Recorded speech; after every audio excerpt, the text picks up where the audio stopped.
दोस्तों नमस्कार, mission Hind channel पर आपका स्वागत है। दिल्ली से मिशन हिंद के प्रतिनिधि सुभाष श्रीवास्तव और डॉक्टर सविता चड्ढा के बीच विशेष भेंटवार्ता। हरियाणा के ऐतिहासिक पानीपत से निकलकर अंतर्राष्ट्रीय स्तर पर हिंदी साहित्य का गौरव बढ़ाने वाली डॉक्टर सविता चड्ढा का मानना है कि उनके पारिवारिक संस्कारों ने ही उन्हें लेखन का मार्ग दिखाया। अपने फोटोग्राफर पति के वे शब्द उन्हें आज भी याद हैं, मेरे कैमरे से तुम्हारी कलम कहीं अधिक ताकतवर है। साहित्य जगत की इस विशिष्ट हस्ती से संवाद करते हुए हमारे प्रतिनिधि सुभाष श्रीवास्तव जी नई दिल्ली से रोहिणी सेक्टर 24 दीप विहार स्थित उनके आवास पर पहुंचे। बातचीत में उन्होंने बताया कि उनका जन्म 28 अगस्त 1953 को पानीपत के एक साधारण परिवार में हुआ। उनकी माता श्रीमती सुदर्शन और पिता मुल्खराज, जिनकी अब स्मृतियां ही शेष हैं, ने उन्हें सुसंस्कारित जीवन जीने की प्रेरणा दी।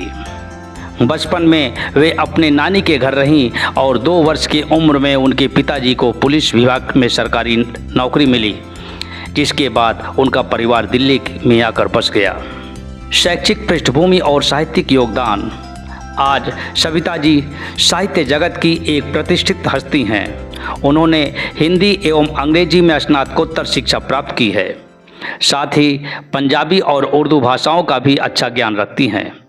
विज्ञापन, जनसंपर्क और पत्रकारिता में उन्होंने 2 वर्षीय कमर्शियल प्रैक्टिस डिप्लोमा प्राप्त किया है।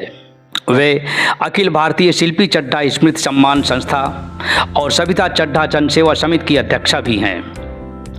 उनका लेखन सफर 1981 से प्रारंभ हुआ और तब से वो साहित्य की विभिन्न विधाओं में अपनी विशिष्ट पहचान बना चुकी हैं। साहित्यिक पुस्तकों का प्रकाशन। उनकी अब तक 53 साहित्यिक पुस्तकें प्रकाशित हो चुकी हैं। उनकी 3 पुस्तकों को दिल्ली, मेरठ, पंजाब, बाबा साहेब भीमराव अम्बेडकर विश्वविद्यालय समेत कई पत्रकारिता संस्थानों में सहायक ग्रंथ के रूप में पढ़ाया जाता है। उनकी 3 कहानियाँ विडंबना, काली कलूटी और हमारी बेटी पर दिल्ली दूरदर्शन ने टेलीफिल्म बनाई और प्रसारित भी किया। उनकी 60 से अधिक कहानियाँ आकाशवाणी पर प्रसारित हो चुकी हैं। कक्षा 6, 7 और 8 के पाठ्यक्रमों में उनकी कहानियाँ शामिल हैं। उनके व्यक्तित्व एवं कृतित्व पर कई शोध प्रकाशित हो चुके हैं। विदेशों में भी उन्होंने हिंदी साहित्य का परचम लहराने के साथ ही America, Japan, Paris, Tokyo, Mauritius, Dubai, Netherlands, Germany, Australia, Tashkent, Nepal, Sri Lanka आदि अनेक देशों की साहित्यिक यात्रा भी कर चुकी हैं। महज 20 वर्ष की उम्र में 1973 से 1980 तक वे पर्यटन विभाग में अंग्रेजी आशुलिपिक के रूप में कार्यरत रहीं। 1980 से 1982 तक कनिष्ठ अनुवादक के पद पर रहीं। 1981 में पहली रचना आज का जहर दहेज प्रथा पर आधारित आकाशवाणी दिल्ली से प्रसारित हुई और बाद में आकाशवाणी पत्रिका में प्रकाशित हुई। उनकी पहली पुस्तक आज का जहर का विमोचन तत्कालीन प्रधानमंत्री श्रीमती इंदिरा गांधी जी ने किया था।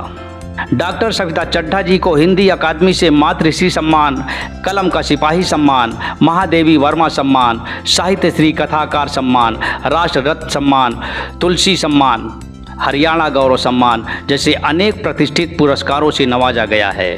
दिल्ली से मिशन हिंद प्रतिनिधि सुभाष श्रीवास्तव की रिपोर्ट। धन्यवाद। अब प्रस्तुत है कैमरे की नज़र में कुछ यादगार पल।